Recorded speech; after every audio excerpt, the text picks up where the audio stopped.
Hello polity buddies, welcome to my channel.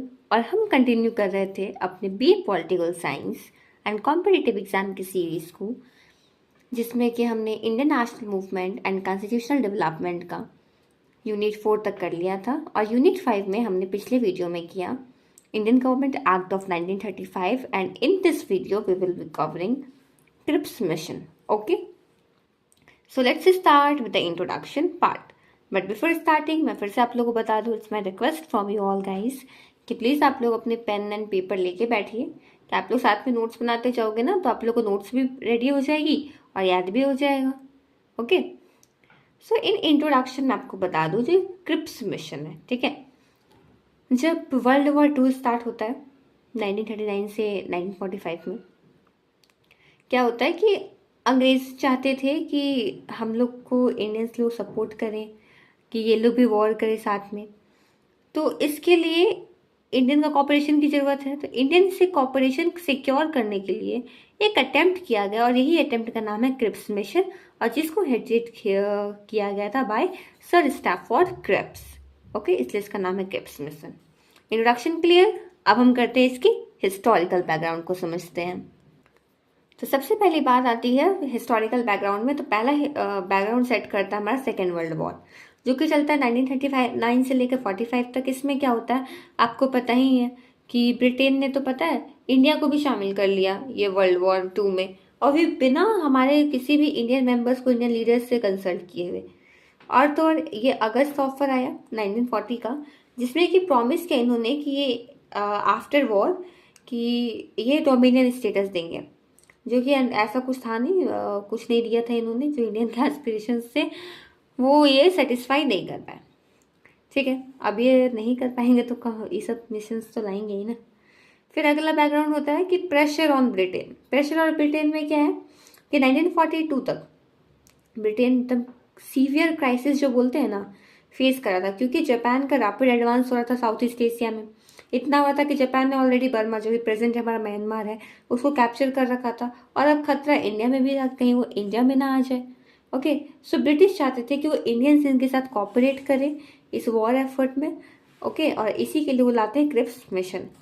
अगला है हमारा इंडियन रिस्पॉन्स। इंडियन रिस्पॉन्स में क्या है कि कांग्रेस का मांग था कि हमें पूर्ण स्वराज चाहिए, कंप्लीट इंडिपेंडेंस चाहिए। वही मुस्लिम लीग डिमांड कर रही थी कि we want recognition of the demand for Pakistan. ये इनका डिमांड रहा है। अभी इंडियन का कुछ ऐसा रिस्पॉन्स रहता है। अब ये जितने भी पॉलिटिकल डेडलॉक्स थे, अब इंडियन से सपोर्ट लेने की तीनों चीज़ों को करने के लिए क्या करती है अंग्रेजी सरकार कि ये सब चीज़ को सॉल्व करने के लिए ब्रिटिश गवर्नमेंट भेजती है स्पेशल मिशन पे under the sir Stafford Cripps, जो कि था क्रिप्स मिशन, ठीक है। अब हम समझते हैं इस क्रिप्स मिशन को। सो द क्रिप्स मिशन मार्च 1942। तो होता यूँ है कि सर स्टैफोर्ड क्रिप्स, जो कि मेंबर थे ब्रिटिश वॉर कैबिनेट के और लेफ्ट विंग लेबर लीडर थे, इनकी एंट्री होती है, अराइवल होता है इंडिया में इन मार्च 1942।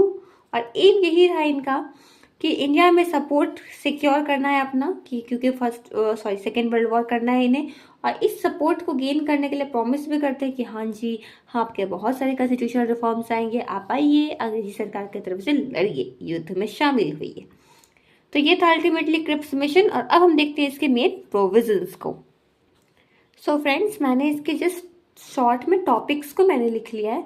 मैं इसको ना डीपली एक्सप्लेन करते जाती हूँ। जो मैं एक्सप्लेन करूँगी you can put it in your notes also. So पहला डोमिनियन स्टेटस। देखिए इंडिया, ऐसा उन्होंने मेन अपने प्रोविजंस में क्या लाया क्रिप्स मिशन में कि आप हमारा वॉर में मदद कीजिए, and after the end of war हम आपको इंडिया को डोमिनियन स्टेटस दे देंगे, और तो और एक संविधान बनाने के लिए एक कॉन्स्टिट्यूशनल असेंबली भी एक आपको सेटअप करने का परमिशन देते हैं हम। फिर क्या हो गया, राइट टू सेसिड। सेसिड मतलब क्या हो गया कि अब जो प्रोविंसेस हैं, ठीक है, जिन्होंने कुछ कुछ प्रोविंसेस ऐसे भी हैं जो कि संविधान को एक्सेप्ट नहीं करेंगी, संविधान से बाहर रहेंगी, है ना, मे बी उनका खुद का संविधान हो, मतलब एक टाइप से बोलते हैं इंडिपेंडेंट उनको रहने का, कुछ कुछ जो खास करके जो प्रोविंसेस हो गए या फिर प्रिंसली स्टेट्स हो गए, उनको जो अधिकार दिया गया। तो ये इनका मेन प्रोविजन में आ गया। फिर क्या था, देखिए, अब जब किसी को भी आप ऐसे स्पेशल अधिकार दोगे कि नहीं तुमको अब मानना है संविधान मांगो, तुमको नहीं मानना मत मानो, तो इसका मतलब क्या है? कहीं ना कहीं एक इनडायरेक्टली आप क्या दे रहे हो? पार्टीशन का पॉसिबिलिटी क्रिएट कर रहे हैं। फिर एक होता है इंटरिम गवर्नमेंट। इसमें क्या था कि देखिए, जब तक न्यू कॉन्स्टिट्यूशन इफेक्ट में नहीं आया तो इंडिया में जो हमारा गवर्नमेंट ऑफ इंडिया एक्ट 1935, इसी के तहत गवर्नेंस की जा रही थी।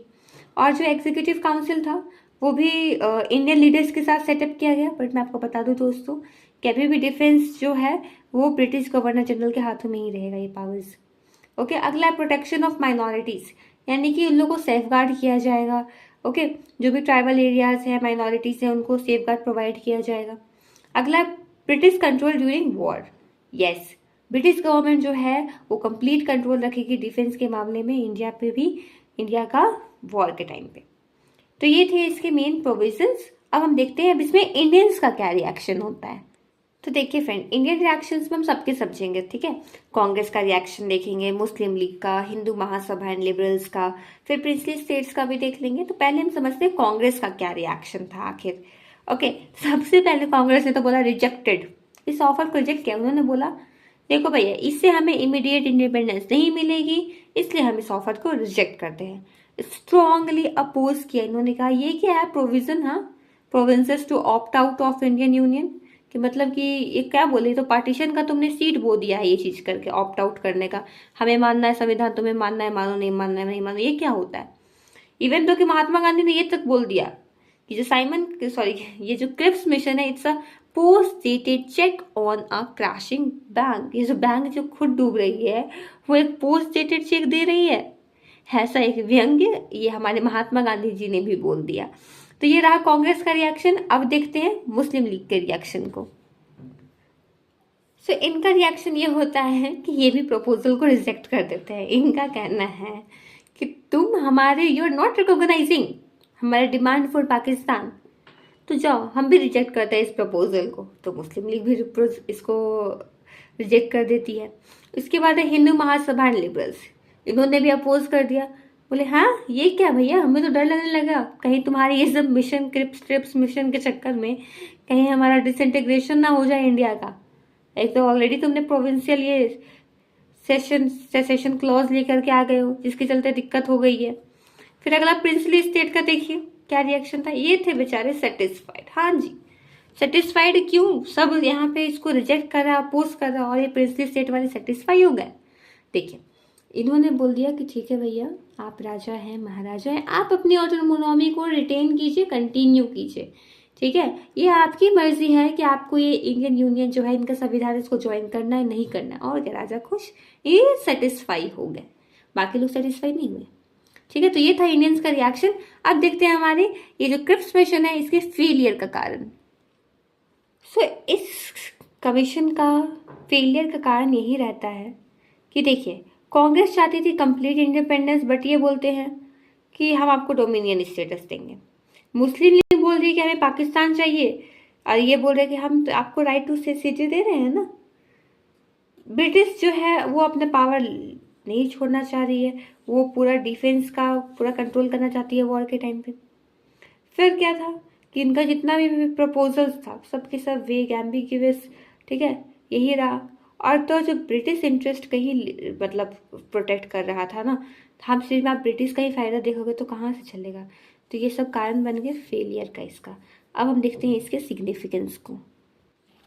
तो अगर हम सिग्निफिकेंस की बात करें तो देखिए, भले ही ये फेल हो गया ये मिशन जो रहा क्रिप्स मिशन, बट पहली बार ऐसा हुआ कि ब्रिटेन ने रिकॉग्नाइज किया हम इंडियंस के अधिकारों को, कि हाँ हमारा भी अधिकार है to frame our own constitution. फिर क्या हुआ, कॉन्स्टिट्यूएंट असेंबली का भी आइडिया आया है ना, जो कि रियलिटी भी बना 1946 में।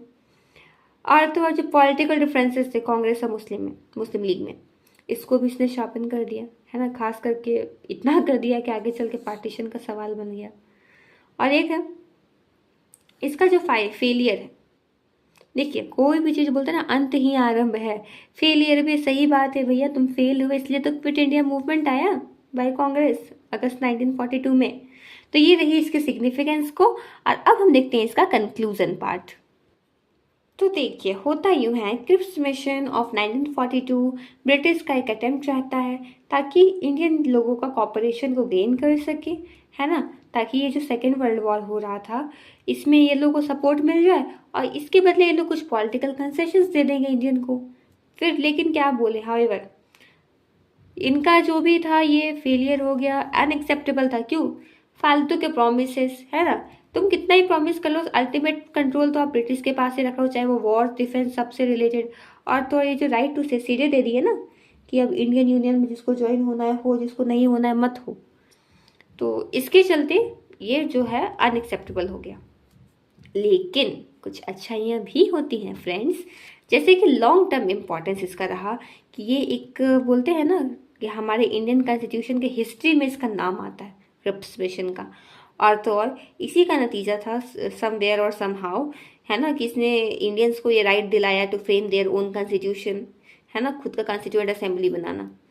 सो with this we have done our Cripps mission today's video, and thank you guys for watching my video. And if you really like the video then please do like, and if you have any doubt और आपको कुछ suggestions देने हैं then you can put it down in the comment box. And yes, for the next videos do subscribe, get the notifications, क्योंकि मैं इसी type से BA political science and competitive exam की सीरीज को कवर करते रहूँगी। और प्लीज़ आप मुझे ज़रूर बताइएगा कि अगला वीडियो मैं किस टॉपिक पे बनाऊँ, किस सब्जेक्ट को मैं कवर करूँ। Thank you, till that take care, good bye.